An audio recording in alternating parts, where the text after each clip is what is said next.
Hi guys, so today we're going to talk to you about mini cuts. It's something that comes up a lot with clients, probably a lot of the time during a reverse diet, which is one of the reasons why we're going to talk about it today. But we're going to discuss with you what it is, how long it should be for, and when is a good time to do it. So Ryan, what is a mini cut? A mini cut is not a full-fledged cut, but rather mini.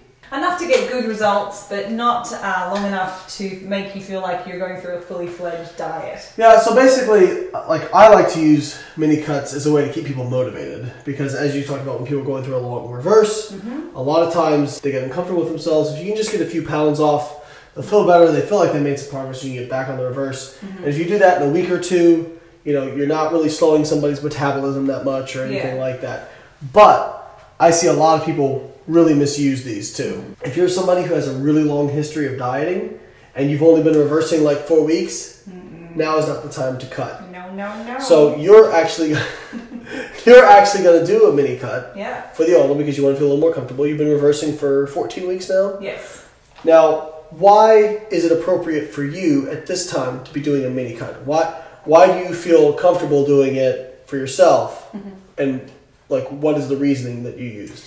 Okay, so like you said, I've been reverse dieting now for 14 weeks. During that time, I've put on about 4.5 or 5 kilograms or 10, 11 pounds. So I'm at kind of that threshold now where I feel like I don't really want to gain a lot more weight, but I'm also at a point or a tipping point, I think, based on where my metabolism is, where if I start to increase my calories any further, I'm probably going to continue or see a little bit of a jump in calories. I'm going to do this for a period of 2 weeks. Now, usually a mini cut is anywhere from say 2 to 6 weeks. So it's kind of like one mesocycle. It wants to be aggressive enough that you get some pretty good and dramatic results, but you don't want it to be so long, so greater than 6 weeks, then it's starting to roll into what would be considered a standard. An extended cut. Yeah, exactly.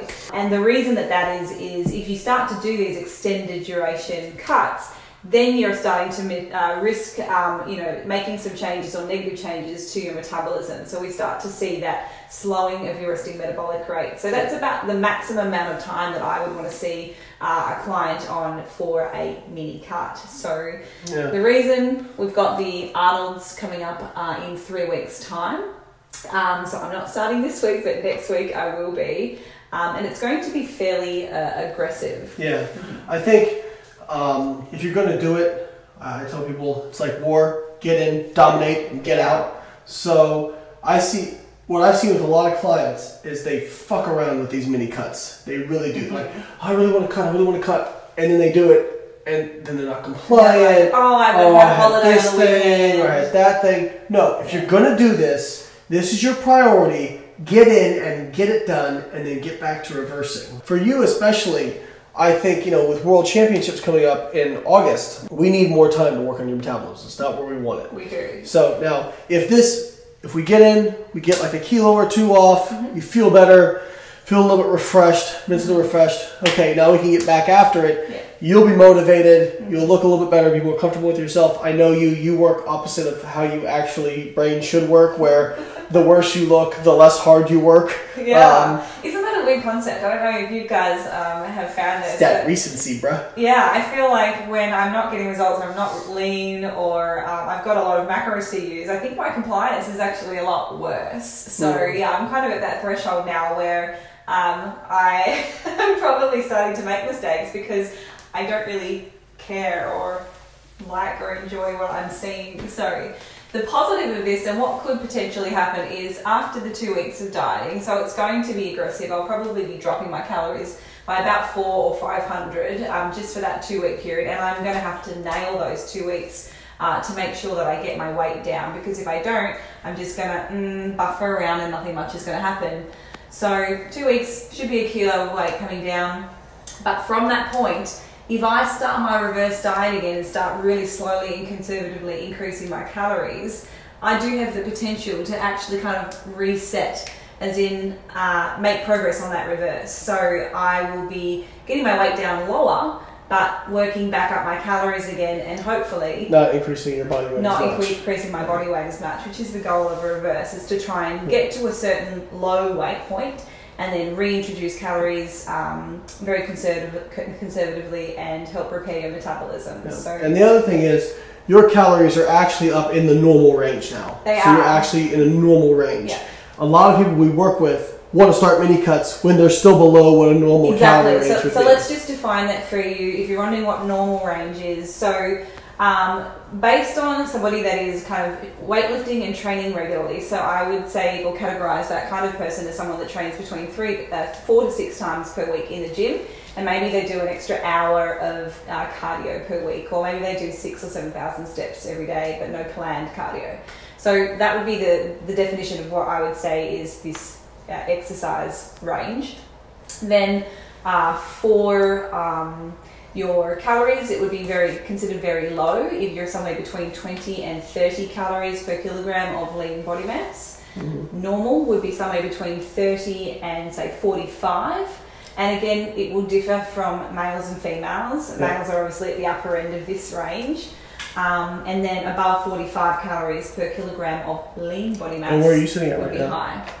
Right now, I'm sitting right on 35 calories. So you're on the lower-ish end, but you're still within the normal range for us. Yes. And we talk about this actually in Fat Loss Forever, that I have a little bit more complicated kind of equation to predict metabolic rate. Yeah. But for people that don't want to do that, I also used a calorie per kilogram of lean body mass as well. Mm-hmm. So one of the things I talk about in Fat Loss Forever is mini cuts. It's usually you need to be back up to a normal metabolic rate. If you're not back up to that, you don't mini cut. So take the test right now. Work out what your body fat percentage. So for me, I'll use my example. I currently weigh 65 kilograms. So I estimate my body fat percentage right now at probably around 14%. So that works out for me to have about 9 kilograms of fat, which leaves me with 55 kilograms of lean body mass. Times that by 35, and if you are anything under that, you should not mini cut. Otherwise you're kind of under what is considered normal already. So your metabolism isn't in a good place to start dieting because it's going to be very difficult, really restrictive, and it's not going to be much fun for you. And it probably won't be that effective either. Right.